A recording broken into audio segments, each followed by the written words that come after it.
Sabra. Kayak aduh. Yan deh. Mami tutup kili. Light aja nih sih light. Are. Kayak nyoba skuti tuh mana aku tuh. Aduh ini ya deh. Light tuh kayak nama samsiam nih. Skuti tuh mana aku tuh sambat deh. Mayam yang halage bekta. Right.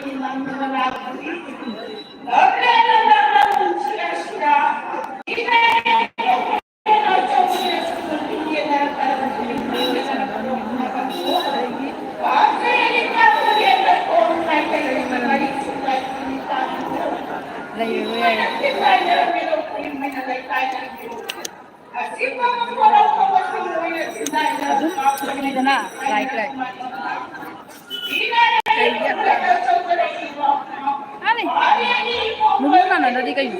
Sapo kayo.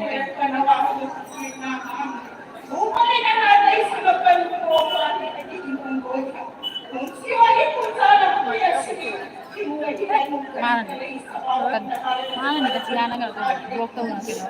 Kontrol. दिमाग देखा भाई loose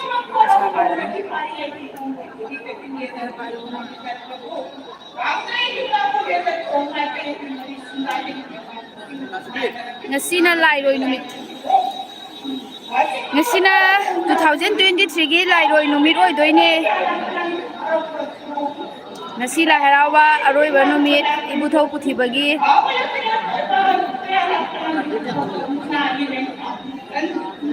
Hojikti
ꯐꯖꯕꯅꯤ ꯉꯁꯤꯅ ꯂꯥꯏꯔꯣꯏ ꯅꯨꯃꯤꯠ ꯑꯣꯏꯗꯣꯏꯅꯤ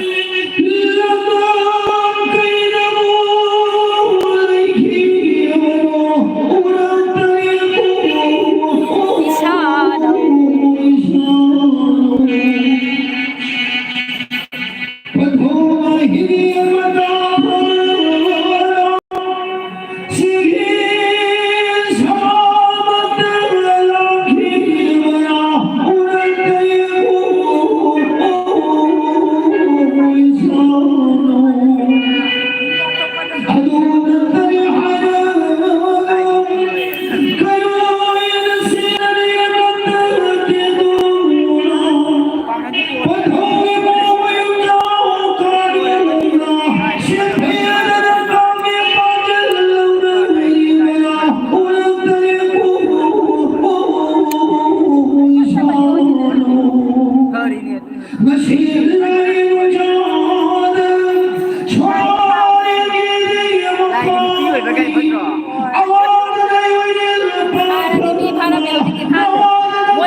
Ngồi đi.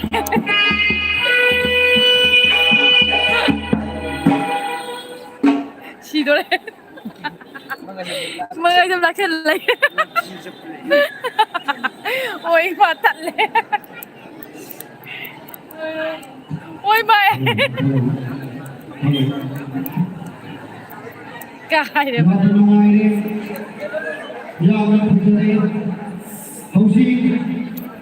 Vai, xem tập bài không? Ai có xem tập bài không? Năm phút cũng là một lâu lâu đấy. Làm sao mà si? Ya được phải cho bao? Cho hồ bao bao bao cho nó sao bao? Lúc bao lúc đi cái như thế bao? Làm sao mà ngồi cái gì? Simu kuyong lain ko nawa kuli pawdo masaroi bi na pali patoi si white to no Mai tôi thì bây giờ là mama nó xíu lên rồi phải xem. bi pa kaya to na ya to na pala ga ni husi pali ko tho ani ma amata na ro moire idai kuna masoba aboi na mo ko na ko si cha ho na pala na ba pali ko tho ni ki makata hai ram pulan pulan ta re ya pi ta bi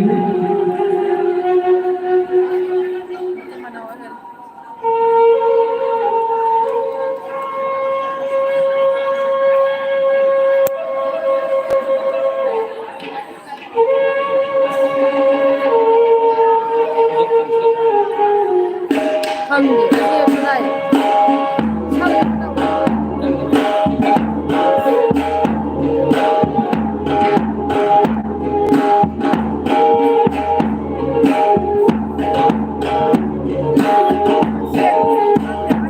Masih ada puri apa? Kan tadi puri apa jawab dia tahu.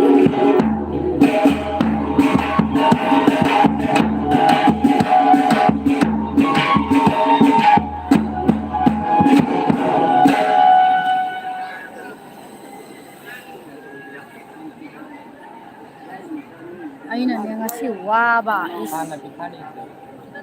니 그거. 오나 니도 좀 하고 싶나? 티행함이나 좀 터너 떠오르거든.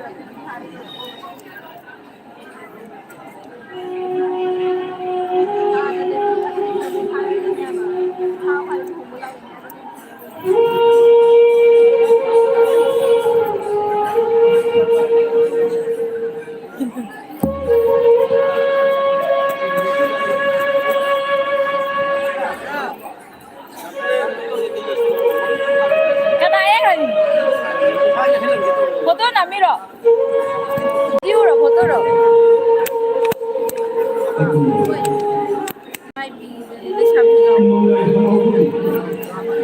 Yawe. Na yawe.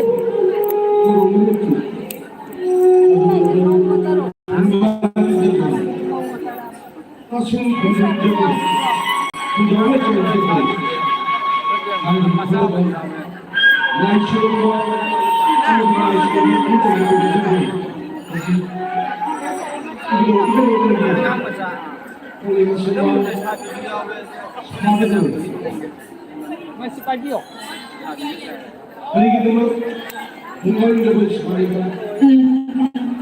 Hauro, selung ba hauro. Siya ni siapa?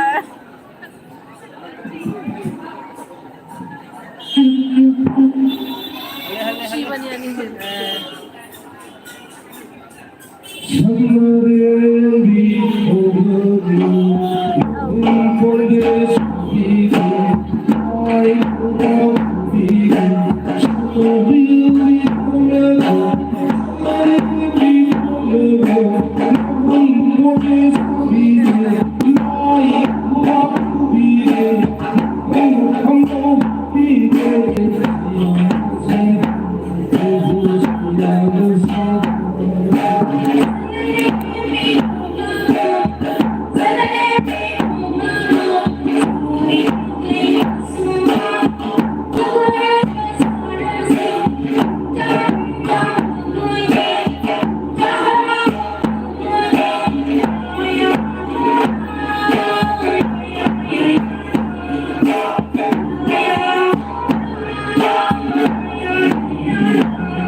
โ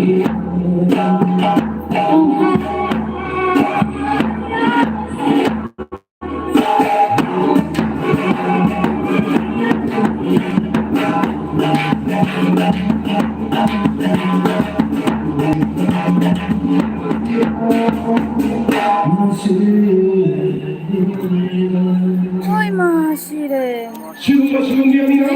ยายพะเด้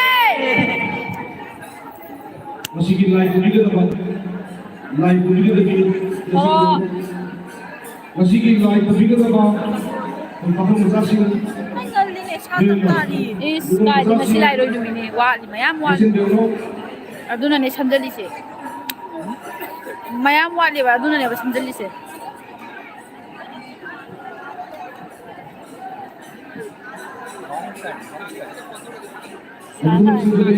마시기 라이브 리그다 라이브 리그다 카라 야나 라이브 마시다 대신대로 야, 이쁜이님 이번에 라이브 잘 와, 니 별로 못달래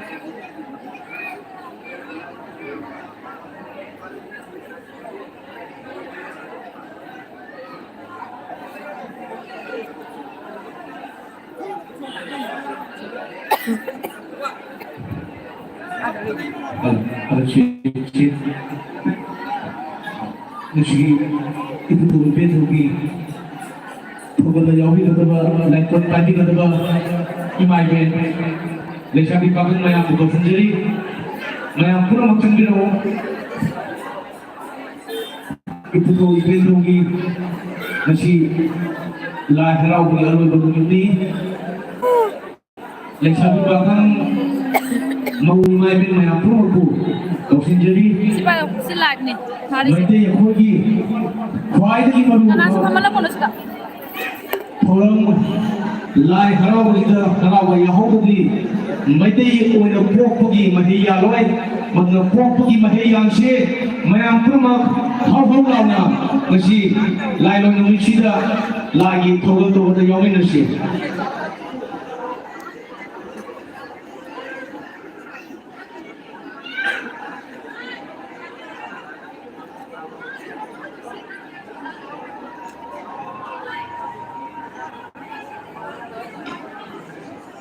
당장 Pagal lagi ba?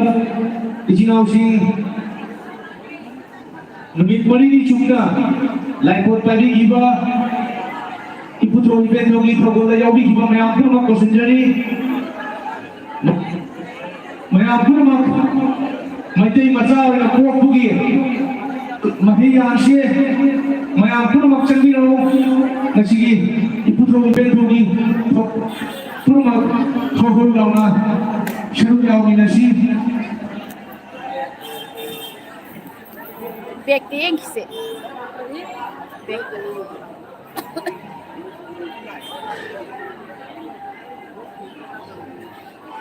harus 나 로이라 말이나 kami mengali juga ibu betul lai harau betul kuai di baru kemudian papiran iba Manipur ki ukal habdi umang lai kanda apun baluki ไลฟ์นี่ก็ได้ Operasi amai di situ. Amuka hana Tripura London amasuk ibu putih lai harap komedi ki mai lagi hana thagat cari. คอมเมนต์กัมตะอุดเร Nasi ฮะคอมเมนต์ตัวนี้ lai harap bagi alai betul di sini. Tak kunjung kami betul nasi mayam pun mak. Luar bawah Bisa suruh jamin nasi ibu togi thagul mayam pun mak hau hau lana suruh jamin nasi hina awak tu hina nang nang di sini.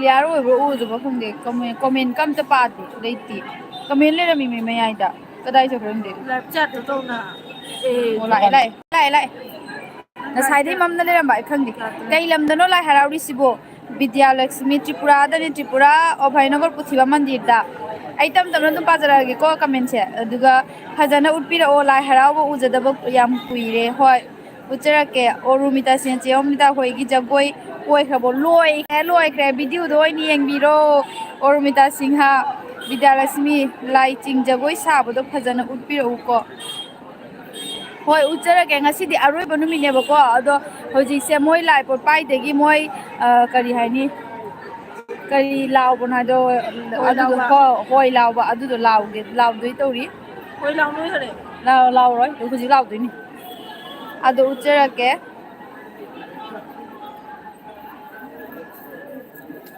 ꯏꯕꯥꯏꯒꯤ ꯀꯩꯅꯣ ꯃꯣꯕꯥꯏꯜꯒꯤ ꯆꯥꯔꯖꯔꯁꯦ ꯀꯔꯝꯕꯅꯣ ꯁꯤꯔꯣ ꯁꯤ ꯑꯣ ꯐꯔꯦ ꯐꯔꯦ ꯑꯩ ꯂꯩꯇ꯭ꯔꯁꯨ ꯑꯗꯨꯝ ꯀꯅꯥꯅꯣ ꯑꯃꯨꯛ ꯅꯣꯏꯁꯤꯅ ꯇꯤꯡꯈꯠꯇꯅ ꯇꯤꯡꯈꯠꯇꯅ ꯅꯣꯛꯑꯦ 100%ꯁꯨ ꯊꯥꯔꯛꯏ ꯀꯅꯥꯅꯣ ꯈꯪꯗꯦ ꯂꯥꯏꯛ ꯇꯤꯡꯈꯠꯇꯅ ꯄꯤꯔꯛꯏ ꯃꯅꯤꯄꯨꯔꯗ ꯅꯣꯡ ꯇꯥꯏ ꯖꯤꯛꯄꯣ ꯎꯠꯅꯤꯡꯉꯝꯅꯤ ꯐꯖꯅ ꯑꯩꯈꯣꯏ ꯁꯤꯒꯅ ꯅꯣꯡ ꯃꯪꯉꯦ ꯑꯩꯈꯣꯏ ꯁꯤꯒꯅ ꯅꯣꯡ ꯃꯪꯉꯦ ꯑꯗꯨꯅ ꯏꯪꯗꯤꯌꯦ ꯅꯍꯥꯟ ꯍꯌꯦꯡ ꯀꯥꯡꯗꯤ ꯆꯨꯔꯛꯑꯅꯤ ꯅꯍꯥꯟ ꯀꯩꯅꯣ ꯑꯍꯥꯟꯕ ꯅꯨꯃꯤꯠꯀ ꯅꯨꯃꯤꯠ ꯅꯤꯅꯤ ꯄꯥꯟꯕ ꯅꯨꯃꯤꯠꯇꯨꯒ ꯑꯗꯨꯗꯤ ꯏꯪꯉꯦ ꯈꯨꯏꯪꯗꯨꯗꯤ ꯉꯁꯤꯗꯤ ꯑꯃꯨꯛ ꯅꯨꯃꯤꯠ ꯍꯨꯝꯅꯤꯁꯦ ꯑꯃꯨꯛ ꯏꯪꯗꯦ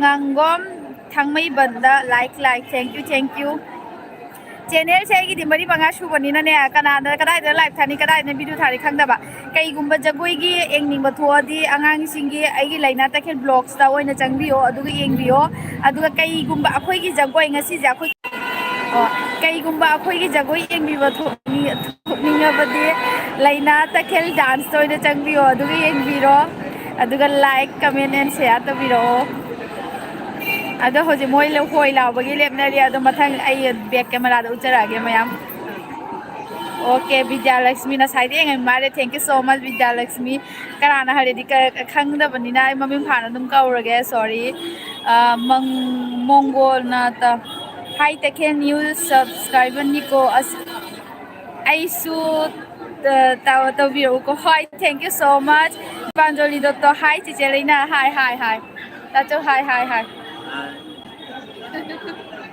ꯒꯨꯔꯨꯃꯌꯨꯝ ꯕꯤꯄ꯭ꯂꯞ ꯁꯔꯃ ꯃꯥꯒꯤꯁꯨ ꯇꯥꯆꯧꯒꯤꯁꯨ ꯑꯩꯈꯣꯏ ꯇꯥꯆꯧꯒꯤꯁꯨ ꯀꯩꯅꯣ ꯀꯔꯤ ꯍꯥꯏꯅꯤ ꯌꯨꯇ꯭ꯌꯨꯕ ꯆꯦꯅꯦꯜ ꯂꯩꯕꯅꯦ ꯀꯔꯤꯕ ꯒꯨꯔꯨ ꯕꯤꯄ꯭ꯂꯞ ꯍꯥꯏꯅ ꯂꯩ ꯒꯨꯔꯨ ꯕꯤꯄ꯭ꯂꯞ ꯁꯔꯃ ꯍꯥꯏꯅ ꯂꯩ ꯑꯗꯨꯗ ꯃꯌꯥꯝ ꯆꯪꯅ ꯁꯕꯁꯀ꯭ꯔꯥꯏꯕ ꯇꯧꯕꯤꯔꯣ ꯃꯔꯝꯗꯤ ꯒꯨꯔꯨ ꯕꯤꯄ꯭ꯂꯞ ꯁꯔꯃꯒꯤ ꯆꯦꯅꯦꯜꯗꯨꯒꯁꯨ ꯃꯌꯥꯝ ꯑꯃ ꯂꯥꯏ ꯍꯔꯥꯎꯕꯒꯤ ꯁꯤꯒꯤ ꯃꯈꯜ ꯃꯌꯥꯝ ꯌꯥꯝꯕꯅꯤꯅ ꯀꯅꯥ ꯊꯥꯅꯤ ꯈꯪꯗꯕꯅꯤꯅ ꯃꯌꯥꯝ ꯂꯩ ꯑꯗꯨꯒ ꯑꯃꯅ ꯇ꯭ꯔꯤꯄꯨꯔꯥꯗ ꯇꯈꯦꯜ ꯃꯤꯡꯁꯦꯜ ꯍꯥꯏꯅ ꯑꯗꯨꯁꯨ ꯃꯩꯇꯩꯒꯤꯇ ꯇꯧꯕ ꯆꯤꯆꯦꯗꯣ ꯃꯥꯒꯤ ꯆꯦꯅꯦꯜꯗ ꯆꯪꯕꯤꯔꯁꯨ ꯌꯥꯅꯤ ꯃꯥꯒꯤ ꯆꯦꯅꯦꯜꯗꯁꯨ ꯃꯌꯥꯝ ꯊꯥꯒꯠꯄꯅꯦ ꯑꯗꯣ ꯑꯩꯒꯤ ꯁꯤ ꯋꯥꯠꯂꯨꯕꯁꯤꯡꯗꯨꯅ ꯇꯈꯦꯜ ꯃꯤꯡꯁꯦꯜꯒꯤ ꯆꯦꯆꯦꯒꯤ ꯆꯦꯅꯦꯜꯗ ꯆꯪꯉꯒ ꯌꯦꯡꯕꯤꯔꯁꯨ ꯌꯥꯅꯤ ꯀꯅꯥꯅ ꯀꯔꯤꯅꯣ ꯀꯃꯦꯟ ꯑꯃ ꯄꯥꯔꯒꯦ ꯕꯤꯗ꯭ꯌꯥꯂꯛꯁꯃꯤ ꯀꯩꯁꯨ ꯀꯥꯏꯗꯦ ꯃꯅꯤꯄꯨꯔꯗꯒꯤ ꯊꯦꯡꯀ꯭ꯌꯨ ꯁꯣ ꯃꯆ ꯂꯞ ꯒꯧꯔꯆꯟꯗ꯭ꯔ ꯁꯤꯡꯍ ꯍꯥꯏ ꯕꯪꯒ꯭ꯂꯥꯗꯦꯁ ꯑꯣ ꯃꯥꯏ ꯒꯣꯠ ꯃꯅꯥꯛꯇꯅꯤ ꯑꯗꯨꯗꯤ ꯊꯦꯡꯀ꯭ꯌꯨ ꯁꯣ ꯃꯆ ꯍꯌꯦꯡꯗꯒꯤꯅ ꯉꯁꯤꯅ ꯂꯥꯏꯔꯣꯏ ꯅꯨꯃꯤꯠ ꯑꯣꯏꯔꯦ ꯍꯌꯦꯡꯗꯒꯤꯅ ꯀꯃꯜꯄꯨꯔꯗ ꯎꯀꯜꯒꯤ ꯀꯥꯡꯕꯨꯅ ꯇꯧꯕꯅꯦ ꯍꯌꯦꯡꯗꯒꯤꯅ ꯀꯃꯜꯄꯨꯔꯗ ꯅꯨꯃꯤꯠ 5 ꯇꯧꯅꯤ ꯑꯗꯨꯏ ꯃꯇꯨꯡꯗ ꯂꯣꯏꯊꯔꯛꯄꯗ ꯃꯣꯆꯣꯃꯣꯅꯤꯗ ꯍꯥꯏꯅ ꯄꯥꯈꯪꯕ ꯍꯥꯏꯅ ꯑꯗꯨꯗꯅ ꯑꯃꯨꯛ ꯅꯣꯡꯃ ꯈꯛꯇꯪ ꯇꯧꯔꯅꯤ ꯍꯟꯗꯛꯀꯤ ꯍꯌꯦꯡ ꯅꯠꯇꯦ ꯍꯪꯆꯤꯠꯇꯒꯤ ꯍꯟꯆꯤꯠꯇꯒꯤꯔꯣ ꯍꯣꯏ ꯀꯔꯤꯒꯨꯝꯕ ꯏꯅꯦ ꯑꯃꯇꯪ ꯅꯈꯣꯏꯒꯤ ꯖꯒꯣꯏꯗꯣ ꯍꯥꯏꯗꯣꯛꯆꯒꯦ ꯎꯠꯄꯤꯔꯛꯑꯣ ꯍꯣꯏ ꯎꯠꯆꯔꯛꯀꯦ ꯇꯈꯦꯜ ꯑꯃꯥꯏꯕꯤꯁꯤꯅ ꯗꯥꯟꯁ ꯍꯥꯏꯔꯛꯄꯗ ꯁꯣꯔꯤ ꯃꯆꯨ ꯅꯥꯏꯕ ꯂꯩꯅꯥ ꯇꯈꯦꯜ ꯑꯉꯥꯡꯕ ꯗꯥꯟꯁꯇ ꯐꯤ ꯆꯪꯉꯒ ꯂꯩꯁꯥꯕꯤ ꯌꯦꯡꯉꯣ ꯑꯩ ꯊꯥꯔꯛꯀꯦ ꯂꯥꯏꯐꯣꯠ ꯀꯣꯟꯅ ꯄꯥꯏꯕ ꯌꯥꯗꯦꯅ ꯍꯥꯏꯔꯤ ꯂꯩꯁꯥꯕꯤ ꯃꯆꯥꯗ ꯃꯆꯨ ꯅꯥꯏꯕ ꯐꯤ ꯂꯤꯕ ꯃꯌꯥꯝ ꯑꯃꯇꯪ ꯑꯃꯥꯏꯕꯤꯁꯤꯡꯗ ꯑꯃꯨꯛꯇꯪ ꯇꯥꯟꯅꯔꯒ ꯂꯥꯏꯐꯣꯠꯁꯦ ꯃꯆꯨ ꯅꯥꯏꯕ ꯐꯤ ꯂꯤꯕ ꯀꯥꯡꯕꯨꯅ ꯂꯥꯏꯐꯣꯠ ꯄꯥꯏꯍꯩꯗꯦ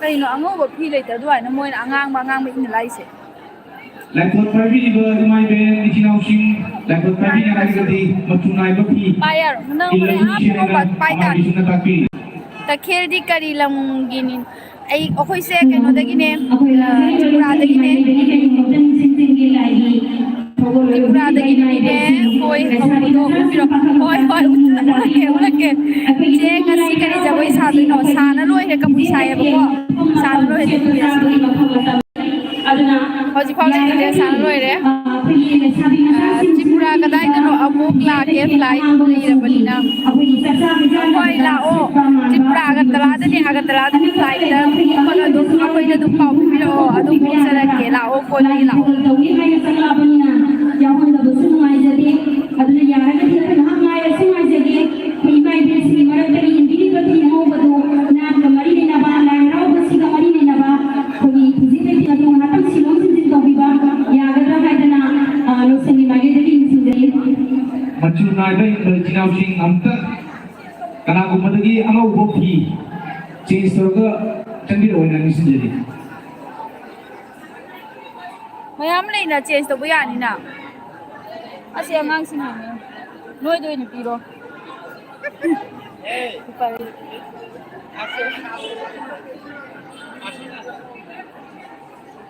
Rishika supai ba yani sir na si ayuro ni suna no le kuma pa yani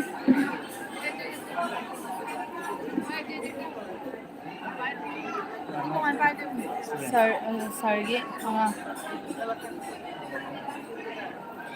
aise sigi channel sida yam changdabane ba toina kaigino maramdi aigi channel mari ama layebako aduna si channel sida yam live ne live hai to tho kaino dagi kariba tomba nangi mafam da kaino ba thangmai na te thangmai na te somne ego pasoi dagi hai bra ô tôm bơ thangmai ban dagi engoi sumda kara jo tôm bơ mafam da hairo direct ki mafam da kaya ba loi ka hore mafam da jaga do manipur ki jaga do mufal jaga kara mafam da direct ki am khange ba direct sai tomba ki hairo Alex ha porompat dagi ne akhoi sida harauri se haujik sida chahi 3 phare ophainagar puthiba da harauri se aduga handek ki chahi sida chahi 3 sudoine aduga handak sina pura top pa haidi handak na manipur dagi kaino la jagoi sabi sulakre adagi oza sulakre aduna akhoi nang mi hei akhoi sida manare hai tare ado aina sa haram budo channel se mari shubodi na ai sida pa na lakte ba aduna lai lai ngai da mayam wari chana hoba aduga mayam su sunda lai hara bo lai bani na sunda du yeng biro ado kelo to ga in comment je pa ge bo Tripura kadai airport rail station ki amra akoi yum dila be ko akoi sina hai ragati lawai da pura hai tare aduga airport rail station se agartala manung loi tai adu kyam na dilapna de mongona da sum jagoi sari na jaga na mai bi ra khang da na hang bani koi cha ai jagoi sa bane mai bi na de mai bi di lai sang da lai ko ai jagoi sa ram bane aduna phamaga dom ka be kana da lai tha do ko mayam su chani bai tare ngango da meitei guest house lei mayam lei meitei guest house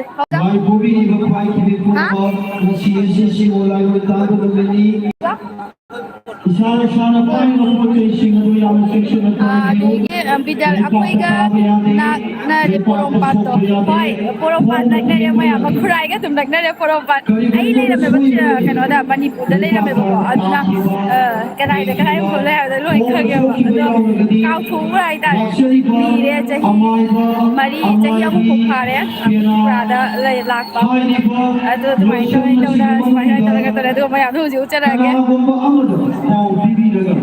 koi lao do re se pai ai ko ka ka ko na sa ko ni camera ki bani ya lu mo phun le ni la bu la bi o pai bi ku man na ya ri mo kai isa ra pai ko te shi ma do le ko ta ka da na ba khong da theng da na ba le ko ta sok ta mo ho na ga bani mathanda lai puri manunda amaga amon china na wani shanaba lama nok bayage yam tahoi da ba thukni lai puri manunda amaga amon china na wani shanaba lama nok bayage maduna lai thoge thurong puni sanal da suyai maduna achoi da ya mo gani madu ki sumathanda wani shanai nai lami nai no inge pai bote shingaduda kamauda sin shonki bothogadi maduna ai khonatara ai gi isha ishu saun suron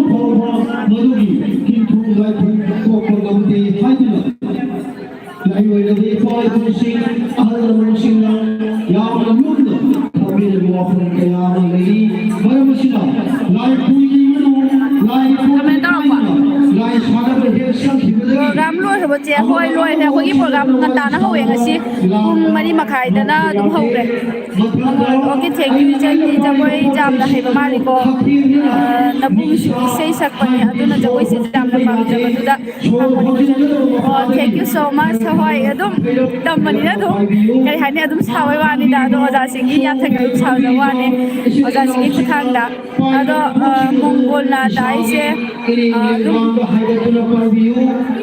ꯏꯁꯩꯕꯨꯗꯤ ꯍꯣꯏ ꯀꯔꯤ ꯍꯥꯏꯅꯤ ꯃꯅꯤꯄꯨꯔꯗꯒ ꯇ꯭ꯔꯤꯄꯨꯔꯥꯗꯒ ꯂꯥꯞꯅꯔꯝꯃꯤꯅ ꯍꯧꯖꯤꯛ ꯏꯁꯩꯗꯤ ꯀꯃꯥꯏꯅ ꯇꯥꯊꯣꯔꯤ ꯑꯗꯨꯅꯦ ꯋꯥꯔꯤꯁꯦ ꯄꯥꯏꯕꯤꯔꯤꯕ ꯄꯣꯠ ꯆꯩꯁꯤꯡ ꯑꯗꯨ ꯈꯣꯏꯗꯧ ꯃꯈꯥ ꯂꯥꯡꯗꯨꯅ ꯄꯥꯏꯕ ꯌꯥꯗꯦ ꯈꯣꯏꯗꯧ ꯃꯊꯛ ꯊꯪꯕ ꯁꯔꯨꯛꯇ ꯍꯣꯏ ꯕꯤꯀꯤ ꯏꯁꯥꯗ ꯇꯞ ꯇꯞꯅ ꯄꯨꯟꯁꯤꯟꯗꯨꯅ ꯄꯥꯏꯕꯤꯒꯗꯕꯅꯤ ꯏꯄ꯭ꯋꯥ ꯅꯨꯄꯥꯅꯦ ꯁꯤꯅ ꯂꯥꯏꯒꯤ ꯊꯧꯒꯜ ꯆꯠꯂꯤꯉꯩ ꯈꯥꯡꯄꯣꯛ ꯁꯪꯗ ꯐꯝꯂꯤꯕ ꯀꯅꯥꯒꯨꯝꯕ ꯑꯃꯠꯇꯗ ꯁꯣꯛꯅ ꯁꯝꯅꯕ ꯌꯥꯗꯦ ꯃꯐꯝ ꯃꯇꯝ ꯃꯇꯨꯡ ꯏꯟꯅ ꯃꯄꯥꯟ ꯏꯄꯥꯟ ꯊꯣꯛꯅꯤꯡꯕ ꯂꯩꯔꯒꯁꯨ ꯏꯁꯥꯅ ꯅꯤꯡꯇꯝꯅ ꯃꯄꯥꯟ ꯏꯄꯥꯟ ꯊꯣꯛꯄ ꯌꯥꯔꯣꯏ ꯂꯥꯛꯆꯔꯤꯕ ꯑꯃꯥꯏꯕꯤ ꯄꯦꯔꯥ ꯏꯄꯥ ꯏꯆꯥ ꯂꯣꯏꯁꯪꯒꯤ ꯃꯔꯝꯗ ꯄꯥꯎ ꯄꯤꯕꯤꯔꯒ ꯀꯩꯅꯣ ꯑꯩꯒꯤ ꯂꯥꯏꯐꯁꯦ ꯑꯅꯧꯕ ꯑꯃ ꯍꯧꯔꯤꯔꯣ ꯑꯄꯥꯝꯕ ꯊꯕꯛ ꯈꯨꯗꯤꯡꯃꯛ ꯄꯥꯡꯊꯣꯛꯃꯤꯟꯅꯁꯤ ꯍꯥ ꯐꯝꯃꯨ ꯍꯥꯏꯅ ꯍꯥꯏꯔꯛꯄ ꯃꯇꯝꯗ ꯑꯩꯒꯤ ꯂꯥꯏꯐꯁꯦ ꯑꯃ ꯐꯝꯕꯤꯌꯨ ꯍꯧꯔꯤꯔꯣ ꯑꯅꯧꯕ ꯂꯦꯞꯄꯨ ꯍꯥꯏꯅ ꯍꯥꯏꯔꯛꯄ ꯃꯇꯝꯗ ꯍꯥ ꯂꯦꯞꯄꯤꯌꯨ ꯋꯥꯏ ꯉꯁꯥꯏꯗꯒꯤ ꯍꯥꯏꯗꯨꯅ ꯇꯧꯔꯤꯗꯣ 10 ꯃꯤꯅꯤꯠ ꯃꯄꯥꯟꯗꯒꯤ 47 ꯑꯣꯏꯁꯤꯅ ꯃꯣꯔꯥ ꯐꯤ ꯁꯤꯅꯆꯤꯡꯕ ꯄꯨꯁꯜꯂꯒ ꯍꯦꯛꯇꯃꯛ ꯊꯝꯕ ꯌꯥꯔꯣꯏ ꯏꯪꯉꯤ ꯍꯥꯏꯗꯨꯅ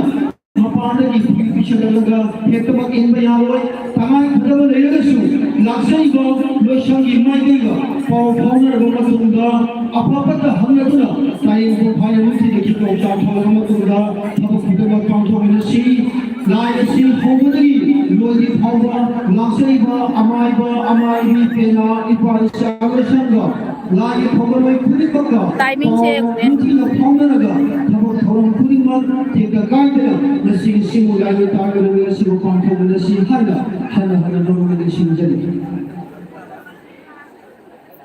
ꯍꯧꯗꯦ ꯑꯩ ꯑꯗꯣ ꯑꯩꯒꯤ ꯀꯩꯅꯣꯁꯦ 30 ꯃꯤꯅꯤꯠ ꯃꯃꯥꯡ ꯑꯣꯏꯗꯣꯏꯅꯦꯕ ꯍꯧꯖꯤꯛ 11 ꯑꯣꯏꯔꯦ ꯃꯤꯅꯤꯠ 11 ꯅꯪꯅ ꯗꯥꯇꯥ ꯑꯣꯐ ꯇꯧꯔꯒ ꯑꯣꯟ ꯇꯧꯔꯤꯗꯨꯗꯤ ꯑꯣꯏꯔꯁꯨ ꯀꯩꯅꯣ ꯅꯦꯠꯇꯤ ꯅꯦꯠ ꯆꯥꯔꯤꯅꯤꯅ ꯈꯪꯗꯦ ꯑꯗꯣ ꯅꯪ ꯗꯥꯇꯥ ꯑꯣꯐ ꯇꯧꯔꯒ ꯖꯒꯣꯏꯗ ꯉꯥꯎꯔꯤꯉꯩꯗ ꯅꯕꯨꯡꯒꯤ ꯁꯕꯁꯀ꯭ꯔꯥꯏꯕꯔ ꯀꯥꯎꯅꯤ ꯈꯣꯡꯕꯗꯣ ꯑꯩꯒꯤ ꯆꯦꯅꯦꯜꯅꯤ ꯑꯗꯨꯗꯁꯨ ꯅꯕꯨꯡꯒꯤ ꯏꯁꯩ ꯌꯥꯎꯕꯅꯤ ꯏꯆꯟꯀꯣ ꯍꯣꯏ ꯑꯩ ꯑꯗꯨꯝ ꯂꯥꯏꯚꯁꯦ ꯊꯥꯅ ꯂꯣꯏꯖꯔꯒ ꯑꯗꯨꯝ ꯇꯧꯖꯔꯛꯑꯒꯦꯀꯣ ꯑꯩ ꯀꯅꯥꯅꯣ ꯉꯁꯥꯏ ꯍꯥꯏꯔꯛꯄꯅꯤ ꯀꯣꯃꯦꯟꯇ ꯑꯗ ꯑꯃꯃꯝ ꯇꯧꯔꯒ ꯇꯧꯈꯥꯏꯔꯒꯦ ꯍꯧꯖꯤꯛ ꯍꯧꯔꯦ ꯂꯥꯏꯍꯧ ꯍꯧꯗꯣꯔꯦ ꯁꯣꯔꯤ ꯀꯩꯅꯣ ꯍꯣꯏ ꯍꯧꯗꯣꯔꯦ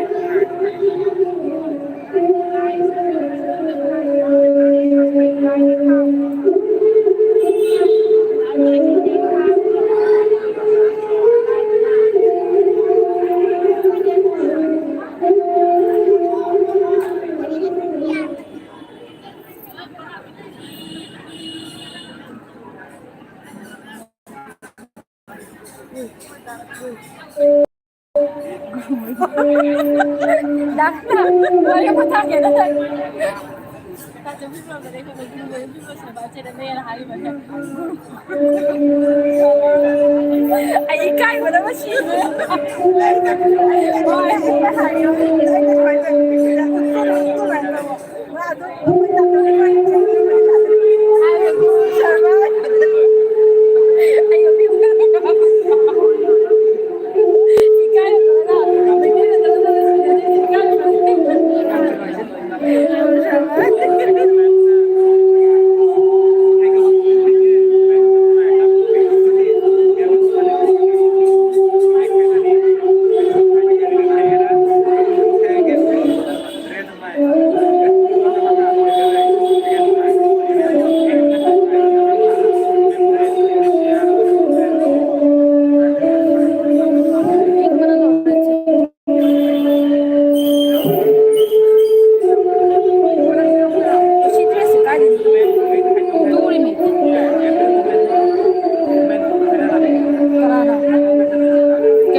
ꯑꯣꯚꯥꯏꯅꯣꯒꯔꯒꯤ ꯆꯤꯆꯦ ꯁꯨꯗꯦꯁꯅꯥꯒꯤ ꯃꯆꯦꯒꯤ ꯀꯩꯅꯣ ꯀꯥꯎꯔꯦ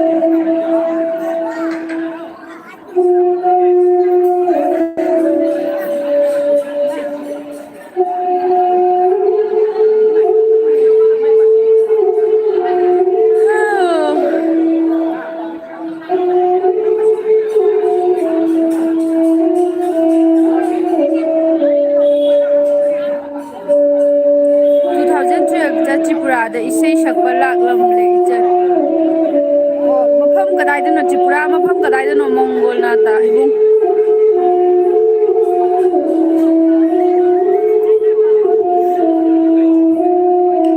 ꯕꯣꯔꯥ ꯕꯣꯔꯥ ꯎꯔ ꯕꯣꯔꯥ ꯕꯣꯔꯥ ꯎꯔ ꯕꯣꯔꯥ ꯕꯣꯔꯥ ꯎꯔ ꯍꯣꯏ ꯖꯒꯥ ꯊꯅꯝꯃꯨ ꯈꯪꯕ ꯊꯅꯝꯃꯣꯏ ꯁꯤꯡꯖꯨ ꯕꯣꯔꯥ ꯁꯤꯡꯖꯨ ꯆꯥꯏꯅ ꯖꯒꯥ ꯊꯅꯝꯃꯨ ꯊꯅꯝꯒꯦ ꯆꯠꯂꯣꯏ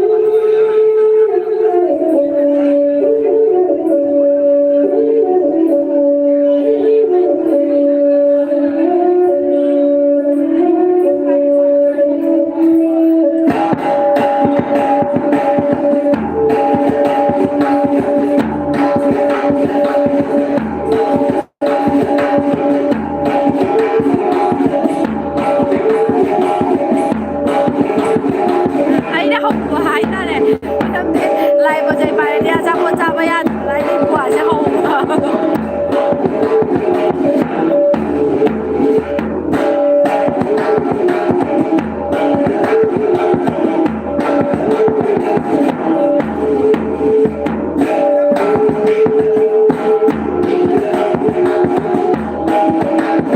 ꯂꯥꯏꯁꯤꯡ ꯇꯧꯕ ꯍꯧꯔꯦ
ꯍꯥꯏ ꯑꯩ ꯅꯣꯔꯗꯣꯔꯤꯗꯒꯤꯅꯤ ꯕꯪꯒ꯭ꯂꯥꯗꯦꯁ ꯑꯣ ꯅꯣꯔꯗꯣꯔꯤ ꯍꯥꯏꯕꯁꯦ ꯃꯐꯝ ꯀꯗꯣꯝꯗꯅꯣ ꯁꯤꯂꯦꯠ ꯑꯣꯝ ꯇꯥꯗꯣꯏꯔꯥ ꯅꯠꯇ꯭ꯔꯒ ꯀꯗꯣꯝ ꯇꯥꯗꯣꯏꯅꯣ ꯁꯤꯗꯤ ꯑꯍꯥꯟꯕ ꯇꯥꯖꯔꯤ ꯏꯁ ꯑꯃꯁꯨ ꯂꯥꯏꯚ ꯊꯥꯏꯁꯦ ꯁꯦ ꯌꯦꯡꯉꯣꯁꯦ ꯇꯥꯃꯣꯆꯧ ꯁꯨꯝꯗ ꯌꯦꯡꯉꯣ ꯁꯨꯝꯗ ꯁꯨꯝꯁꯨ ꯂꯥꯏꯚ ꯌꯣ ꯑꯣꯖꯥꯎꯔꯣꯟꯅ ꯀꯩꯁꯥꯝꯄꯥꯠꯇꯒꯤ ꯀꯩꯁꯥꯝꯊꯣꯡꯒꯤ ꯑꯣꯔꯨꯟ ꯑꯣꯖꯥꯔꯣꯟꯒꯤ ꯃꯅꯥꯛꯇ ꯀꯩꯅꯣ ꯀꯧꯗꯧ ꯂꯣꯡꯖꯝ ꯑꯣꯖꯥꯎꯔꯨꯟꯗꯤ ꯂꯣꯏ ꯈꯪꯉꯝꯅꯤꯗ ꯅꯠꯇ꯭ꯔꯥ ꯑꯣꯖꯥꯔꯣ ꯂꯣꯡꯖꯝ ꯕꯣꯔꯥ ꯆꯥꯒꯗꯧ ꯕꯣꯔꯥ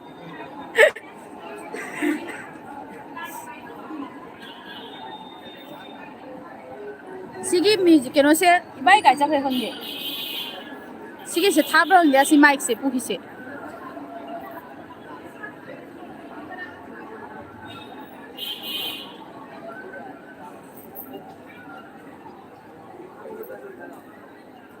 आउ फजै लोइनो म फजै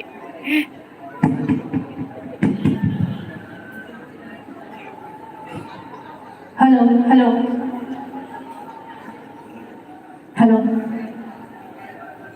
अखोई लाई पुरीबा इसे नाउसिंग चासिंग इसा ना पाइबा लाई की अनु बपोसिंग दु पाइबा मतमदा yang section na पाइबियो ngasi si laling to buthiba palen ima ibema ꯀꯨꯝꯁꯤ ꯀꯨꯝꯖꯥ ꯍꯔꯥꯎꯕꯒꯤ ꯑꯔꯣꯏꯕ ꯀꯣꯔꯧ ꯅꯨꯃꯤꯠꯅꯤ ꯑꯗꯨꯅ ꯃꯤꯑꯣꯏꯕ ꯍꯥꯏꯕꯁꯤ ꯁꯣꯏꯗ ꯉꯝꯄꯣꯠꯇꯦ ꯂꯥꯟꯗ ꯉꯝꯄꯣꯠꯇꯦ ꯑꯗꯨꯅ ꯏꯁꯥꯅ ꯄꯥꯏꯔꯤꯕ ꯂꯥꯏꯒꯤ ꯂꯨꯔꯕ ꯄꯣꯠꯁꯤꯡ ꯑꯗꯨ ꯄꯥꯏꯕ ꯃꯇꯝꯗ ꯆꯦꯛꯁꯤꯟꯅ ꯄꯥꯏꯕꯤꯌꯨ ꯉꯁꯤ ꯁꯣꯏꯈꯤꯕꯁꯦ ꯍꯌꯦꯡ ꯅꯣꯡꯉꯥꯜꯂꯒ ꯐꯨꯀꯠꯄ ꯌꯥꯕꯒꯤ ꯃꯇꯝ ꯂꯩꯇ꯭ꯔꯦ ꯑꯗꯨꯅ ꯂꯥꯏ ꯈꯨꯔꯤꯕ ꯏꯆꯤꯜ ꯏꯅꯥꯎꯁꯤꯡꯅ ꯋꯥꯈꯜ ꯄꯨꯛꯅꯤꯡ ꯆꯪꯅ ꯏꯕꯨꯙꯧ ꯏꯕꯦꯟꯗꯧ ꯑꯅꯤꯕꯨ ꯊꯃꯣꯏꯅꯨꯡꯗ ꯊꯥꯒꯣꯟꯅꯔꯤ ꯍꯥꯏꯔꯒ ꯁꯤꯒꯤ ꯊꯧꯒꯜ ꯁꯤꯟꯊꯥ ꯄꯥꯡꯃꯤꯟꯅꯁꯤ ꯍꯥꯏꯗꯅ ꯂꯥꯛꯆꯔꯤꯕ ꯂꯣꯏꯁꯪ ꯆꯥꯗꯨꯅ ꯀꯩ ꯅꯨꯡꯁꯤꯖꯔꯤ ꯍꯣꯟꯅ ꯅꯤꯡꯊꯧꯒꯤ ꯃꯄꯥꯅꯤ ꯂꯥꯏꯔꯦꯝꯕꯤꯒꯤ ꯃꯃꯣꯝ ꯂꯣꯏꯁꯥ ꯑꯥꯎ ꯁꯂꯥꯏꯔꯦꯟ ꯁꯤꯗꯕ ꯂꯥꯎ ꯍꯩꯔꯧ ꯍꯌꯥ ꯂꯥꯎꯒꯗꯧꯔꯦ ꯅꯈꯣꯡ ꯅꯈꯨꯠ ꯂꯦꯡꯒꯅꯨ ꯈꯣꯡꯕꯤ ꯃꯔꯥꯏ ꯂꯨꯅ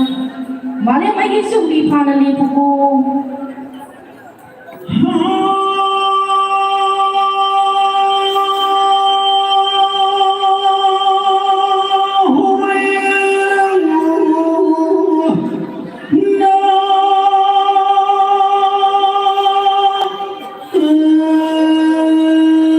Hoy, yambung. Mongol ada good night.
palo nato na kakang nato sana din pala mo sikat lo nato na si sana umuloy nato sumang sana mo hapo Lagi ko di mabari lagi di mamongay siya Muziki si Maria Ria kaya kahapon Kanawaya ay kung parating na nilapal mo Yaman tayo na mo pansin mo Lagi ko di mabari lagi di mamongay siya Kadang sana ang mumoyo Kasay anipay ng mumoyo Harap siya ang rin magi marang kayo nagli Zagoy pusit na swari na mo katlo Lagi ko di mabari lagi di mamongay siya Kasay anipay ng loy na balina Napasana na kung kulay-kulay na hudlo Tayo ang bigyan pag isang ito ang halang sa langay na mukhawalan mo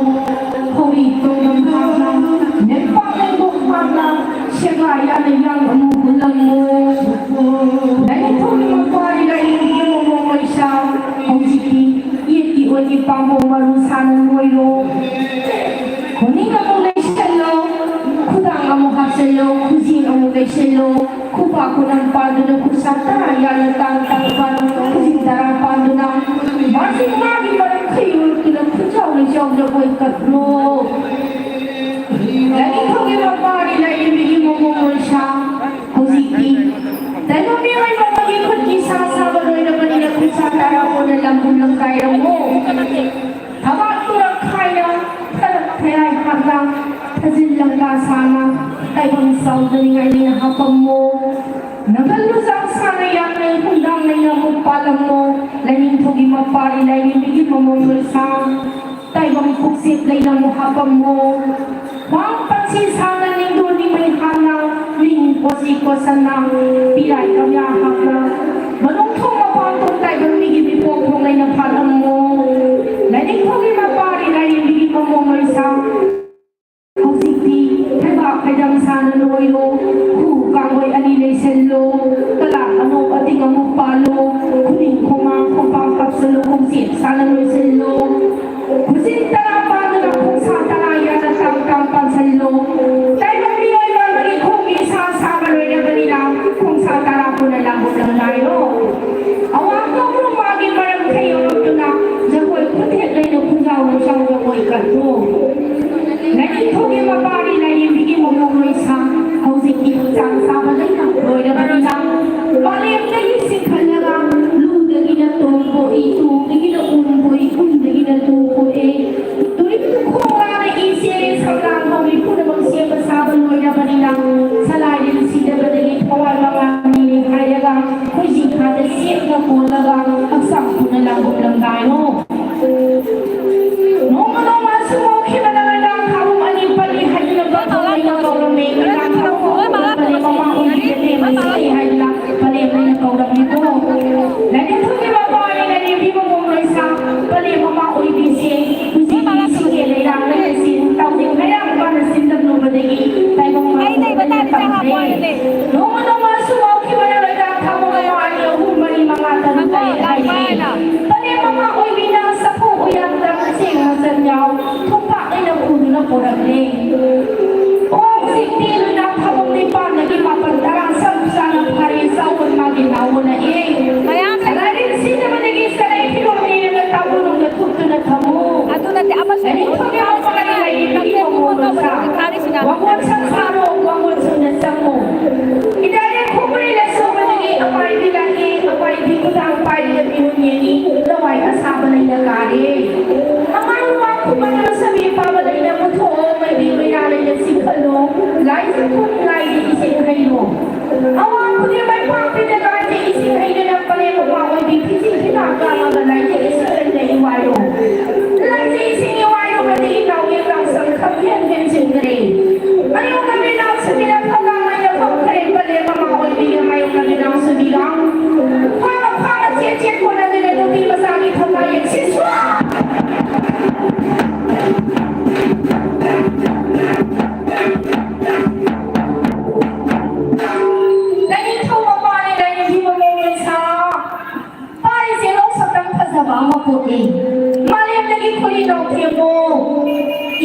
di payah kaya kaya dalang sama penting yang hari ini kuri matang sana di selu wakala penting yang waktu ini hari ini kuri matang sana ke o nang sepuluh yang putoro o kuri nang ikan kapal di pun nama kapselo singgung saya kapselo awak pun yang mentang pendelai di isi kehidupan awak nawar di musa tupiro tadi payah masuk barang di tupiro awak nak tutup kira sering keluar makan nam, awak nawasi pun sila balik rumah ubi sila namo.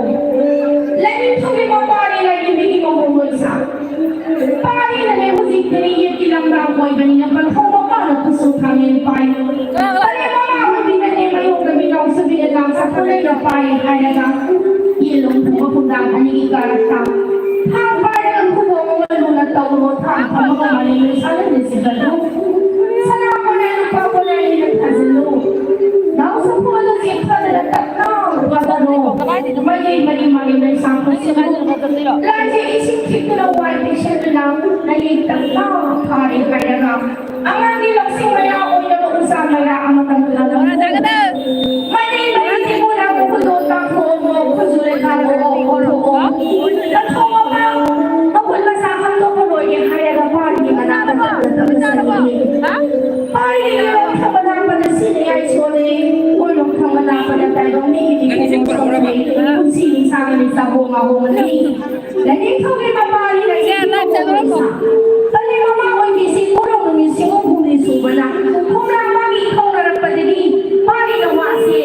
O kung ramami cintang ge hay na payo ng nakali. Yan kilang tamo iba nila yan ang pada sini tamo ulung na musilo. Pari mamari ko na may nagkau lagi mapunta sa akin doon eh, manimang, puro ko lagi. Puro kami si Monta, mga toy sudali eh, pali mama ko yung siya kay siya maluwi eh. Sa rin siya ito na, sini sa balang na lang, pagmanaw ba siya ito na, kuzik di siya suway sukang to maluwi eh. Ganito yung mamari na yung hindi mo mungkul sa.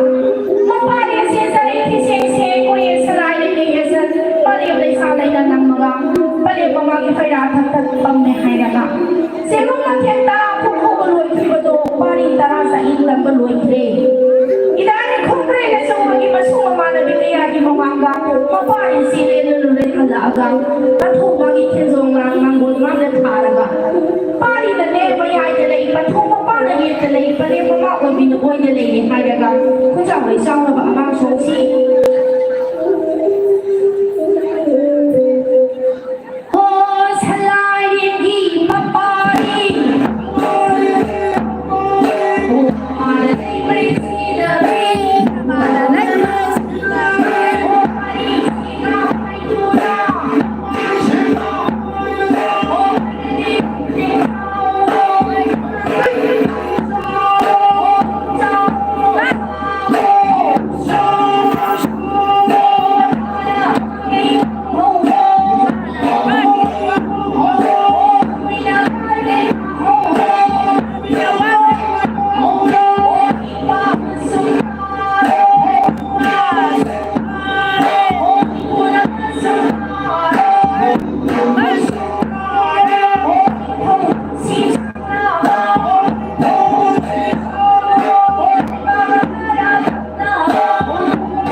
mo.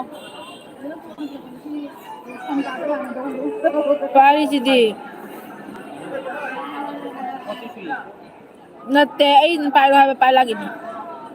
Nana ay siya ba ay na palo ha pa lagi ni.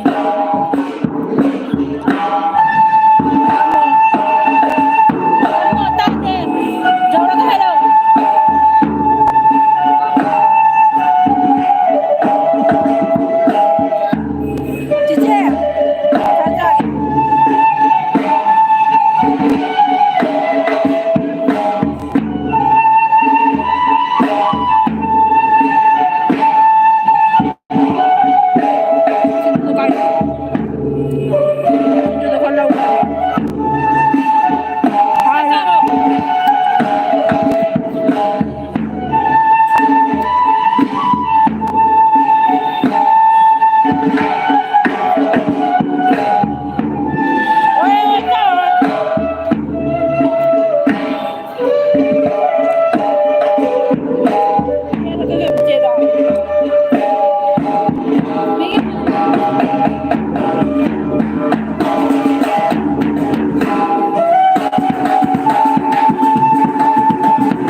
ค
เอาครับทราบครับ 사직 샤이브도 많이 샤요.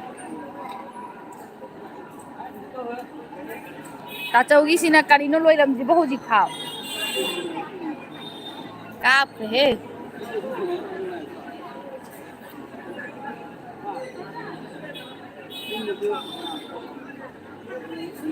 맞다 보네.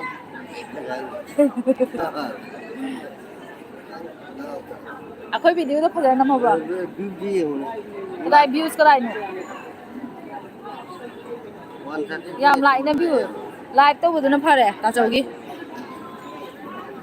Sing lakini, sing yang lakini.